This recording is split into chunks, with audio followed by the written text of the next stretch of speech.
Hey, what's going on, Brother Steven? How you doing, sir? I'm good, sir. How you doing? I'm doing excellent, man. I'm doing excellent. So you all know me, right? Swim Uphill, founder, executive director of the Swim Uphill Foundation. And who I have with us today, as he so humbly put it, just a country boy from Mississippi that also happens to be one of the Swim Uphill Foundation's board members. He is a board of director, Mr. Stephen B. Steward. How you doing, brother? I'm good, thank you. And Yes, yourself? I'm doing well, man. I'm extremely excited, extremely excited, because I know something that they don't know yet. And I know a little bit about your background in terms of aquatics, in terms of learning how to swim, and I also know what we're here to do today.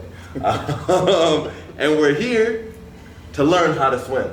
We're here to learn how to swim today. And but before we even get into it, man, I just wanted to highlight, Swim Uphill is a movement. It's about people who are going to be courageous enough to overcome a struggle or a barrier in life. And for a lot of our country, a lot of the world, heck, their swim uphill is that they don't know how to swim. Yeah, kind of like me. Kind of like you. So tell me about that, man. What was your earliest experience? What's your earliest memory with the water? Well, growing up in the country, Jamal, we didn't have swimming pools, especially in the black areas. I grew up in a town of about 10 to 15,000 people. When I was a little kid, I think I went to school with black people for 2 years, and then we transitioned into the segregated schools. And we didn't apparently have a swimming pool. So on my grandfather's property, which is about 300 acres, there all of us lived. My aunts, my uncles, and we all shared the 300 acres, and there was a gravel pit. And I think I was 12, 13, and I come from my grandfather's house and walking through my uncle's property where the gravel pit was. And there was... And so this is like a gravel pit, like a quarry almost, like just a quarry, filled with natural water. Filled with natural water, quarry, direct. Correct, I'm sorry. Oh, no. And I saw some of my buddies, they're swimming. I didn't know how to swim, so hey, dude, get in. I got in. How old were you? I think I was 12 or 13. Okay. And I was pretty apprehensive about getting in, and I started to act like I knew what I was doing. Then all of a sudden I went, woo! And I was like, oh my God. And no bottom in that quarry. Ain't no standing in there. And so I just started flailing and fighting, and I just said, if I can just get my feet on the ground, I'll never get back in the water again. Wow. And somehow, miraculously, I can't equate another bit with God. Gotcha. The good Lord let your feet on the ground, and when I hit the ground, I ran out of that water. Wow. And that was when I was 12 or 13, and then I was playing football in college, and I think I was 21, 22, my senior year. I went down to the coast in Pensacola, Florida, Mobile, Alabama, with a friend of mine who was a wide receiver and a track runner on the team. He's a white guy, Robbie Leatherberry. Hey man, we out in the middle of the beach, and all of a sudden there's a riptide come in. I didn't know what it was at the time, but I was about waist deep in the water, and so it just took me out about 150 yards. And next thing I knew, it was like, only thing above was just, I could taste the salt in the water. Yeah. And again, I said, God, if you get me out of this, I'll never get back in the water. Wow. And so, and they were laughing and thinking I can It's swim. a joke, man. And it's a game. joke. Yeah. And of course, I had to just keep my cool and talk myself down. And once I touched the sand again, I ran out of the water. I have a pool at my house. Okay. But I get in it when I want to with a life jacket. Yes, sir. Well, understandably so. I use assistance, whatever, but even my kids, my kids are 34 and 30 years old, and still, I get in the jacuzzi, do all that good stuff, but swimming, nah. Nah. So 12 years old. So before 12, it just like it never really happened. It never really happened. Okay. So 12 years old at the quarry, all the kids in there, and they talked you into it. Yeah. But you touched that gravel and never looked back. Yep. And then about a decade later, you're graduating from college. You're with your buddies down in the coast of Alabama, and you're in the water, and a riptide comes and pulls you out. You said about 150 yards. And I thought you didn't even know did you know riptides were a I thing? had no clue as to what a riptide was until I got back onto the beach and they were like, "Oh man, a riptide took you out," and I was like, "What the heck is a riptide?" And so I got educated on what riptides is. So I never got even thereafter. I didn't get in even knee deep. Even here in Southern California when I moved here, when I was 24, and nah.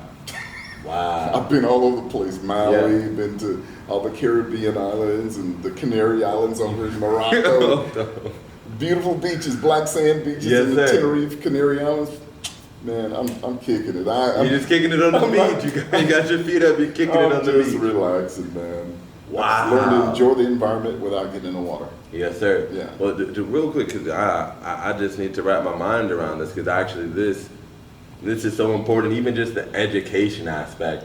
When you were a kid, how did your friends know how to swim? Did they take swim lessons? I had no clue, because none of us had pools. Okay. Now, a couple of white friends of mine later on had pools, but I didn't get in there.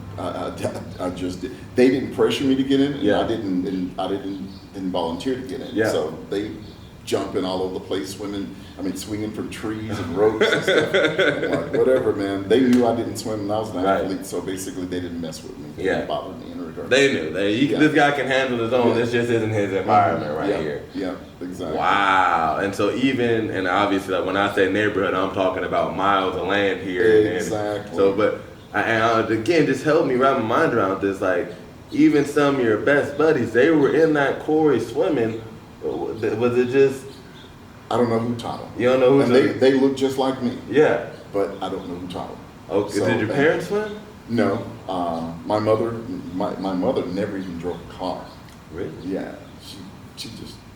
Wow. Yeah. We took her everywhere. Now I could drive tractors. Didn't like motorcycles. It was just too dangerous for me. I could drive tractors, bulldozers, ride horses, all those things, but swimming, nah. And what about your father? My dad, he was a World War II veteran. So you probably had some. I don't even know if he knew how to swim. Okay. It was never even discussed with me and him. Wow. And I don't even know. I mean, he's passed on, but yes, sir. Yeah, don't have a clue. Wow. Okay. Real quick. So we fast forward. Now you're in college, and so I know at a certain point, a lot of schools, even around the country now, on the collegiate level, they require swim lessons to be able to graduate. Correct. I assume there was no type of program like that at that time. I graduated with a master's in '83. Nah. Okay. Oh, he's like, nah. No, there was nothing like that. Would you have taken advantage if it was? I don't know. You got to be a little tweaked to play football, because and the pain is no joke. Yes, and you have to sit in that cold water and afterwards. But nah, I didn't have any desire to swim because of those issues. And then nobody was patient enough with me to say, "Look, dude, you really need to know this." But nah. Wow. Okay. And so, kid, this happens, learning experience in terms of like, hey, I made this deal with the good Lord. Just get me out of this, and you won't have to worry about taking me out of this again. Yeah. Get to college, go through college, amazing football career, amazing academic career, end up graduating with a master's and all these other things. But still, even just like this kind of basic water safety education at the beach was something that was completely foreign. What the heck is a riptide? Dude, the water looks nice, and that's the thing about riptides. Yeah. The water looks nice and calm. Yeah. It's very deceptive. It looks nice and calm. And next thing you know, were you fighting it? Were you trying to swim against it as it was pulling you out? I didn't fight against it because it happened so quick. And you just go with the flow. Yep. You just go with it. Yep. And I thought, like I said, I'm a firm believer in God, and I just believed. I know my mother and my grandmother and my aunts and uncle, they're all praying for me. So I knew to just, it's like there was a calmness about me just to ride it out, and when it stopped, and when, it'll pull you back in toward. Yeah. And that's when I said, okay, this is a problem. And but yeah, when I got back to the shore, it's like I am done.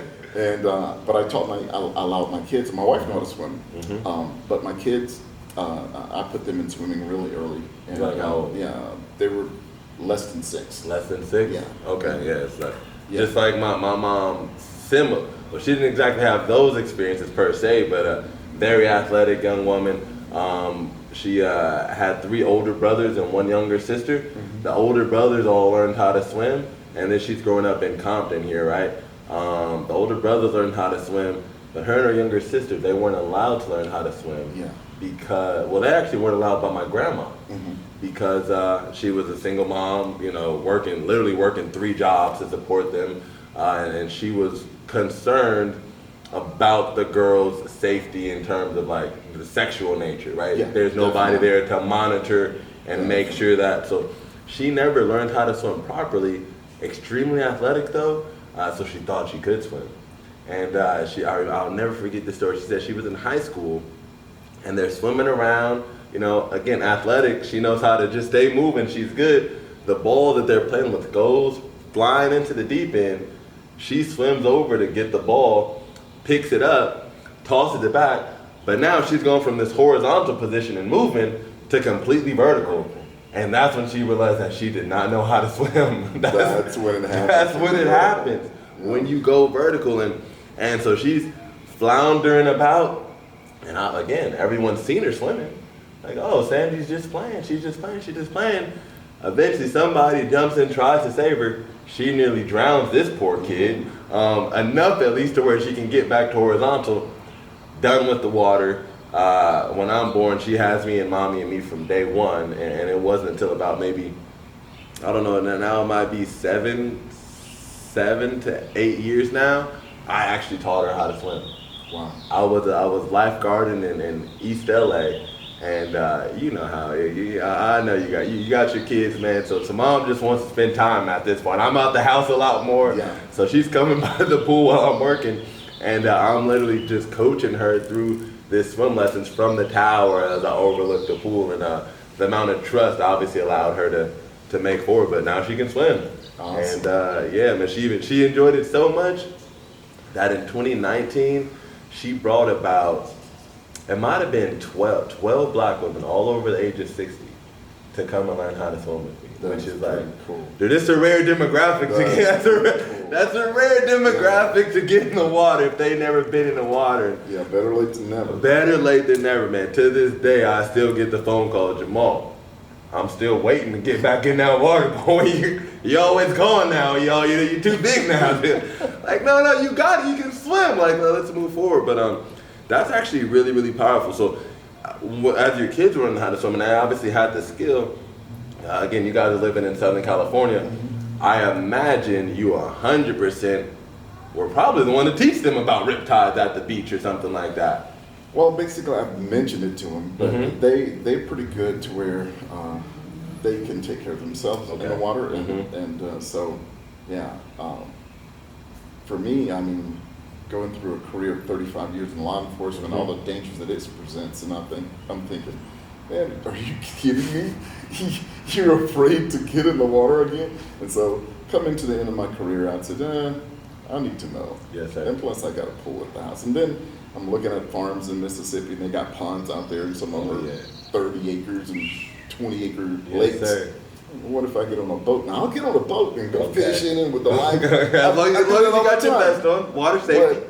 But it's just that thing about me and that water, in that water, you know. But yeah, I need to just do it now. Yes, sir. That's really fun. Well, that's what we're here for today, man. So that's where we'll start, and let's get started. So the first thing we'll do is we'll just sit up nice and straight. I want you to close your eyes. Allow your hands to rest on your knees with your palms facing upward. And let's just start by taking some nice deep nasal breaths. Inhaling and exhaling through the nose. Let's take about 10 of these deep nasal breaths.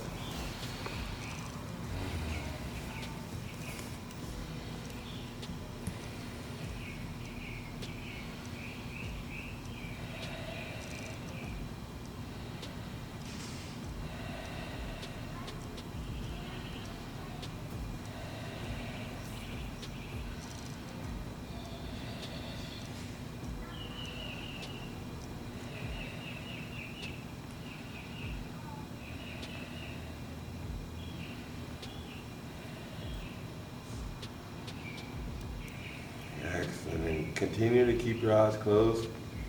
Take both your hands now and just put them on your arms. Now I want you to begin to caress your arms up and down. And we call this self-soothing. So we see this all the time, not only in the animal kingdom, but if you have a small child or anyone else, right? When they are feeling uncomfortable, what do we come and do? We just start to come and rub them. We start to come and pat them. This is wonderful for the human physiology. As you rub your arms up and down, I want you to think about that very first time when you're 12 years old at the gravel pit.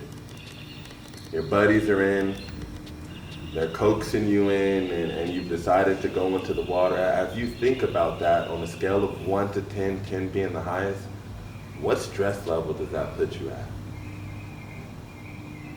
Probably 3 or 4 since it's been so long. 3 or 4 since it's been so long. Okay, that's awesome. So let's just hold that image in our mind there. You're at the pit, you're in the water, and you're just rubbing your arms up and down, inhaling and exhaling through the nose. Good, good. And right in this moment, you're just gonna begin to repeat after me. I'm extremely brave. I'm extremely brave. And I am more than capable. And I am more than capable. I dove into the water. I dove into the water. At the gravel pit that day. At the gravel pit that day. And even though I couldn't touch the bottom. And even though I couldn't touch the bottom. Somehow I made it back onto land.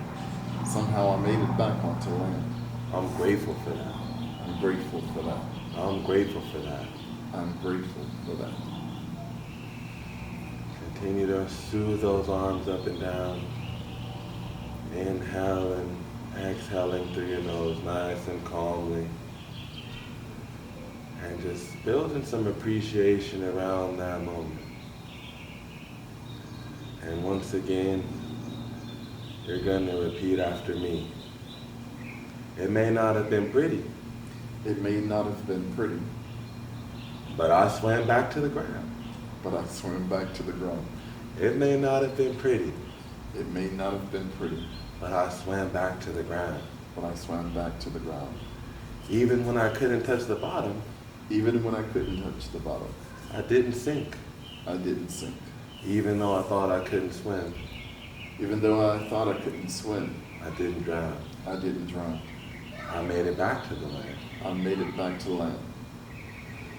Just continue to inhale and exhale, nice and easy. Nice and easy. And then bring your hands onto your knees, palms up. And let's just do 10 deep inhales and exhales through the nose.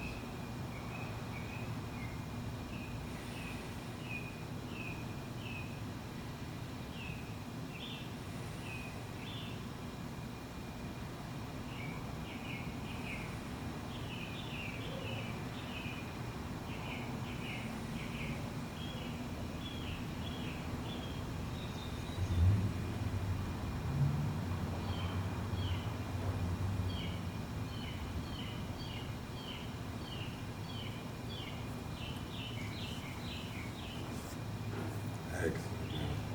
Open your eyes. So we started out as a 3, even with just that self-soothing right there. Thinking about that experience, scale of 1 to 10, how do you feel towards it?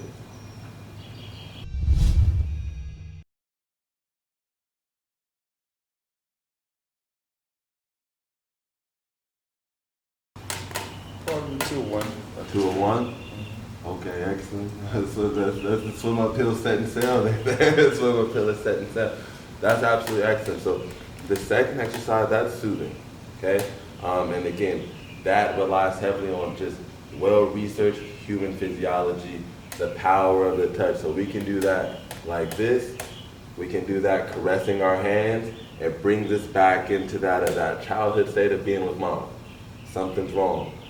Let's just rub. Let's just feel. So that's a really, really powerful tool, not only for swimming, but for any stressful situation, to take a moment to be present. And again, here with what we're doing, is in some way starting to just reframe these stories.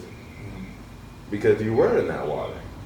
and nobody did help you. And you also did make it back to the ground. So there was some things that you did right in that situation. Now, it was scary, 100%. But there were some things that you did really, really well that is a lot to be proud of. That also even show a level of water competency that's just natural. The same way that, yeah, we didn't have to teach you real hard how to walk on the ground. You just kind of picked it up. Some things are just natural, innate to us as humans. So that's really powerful, brother.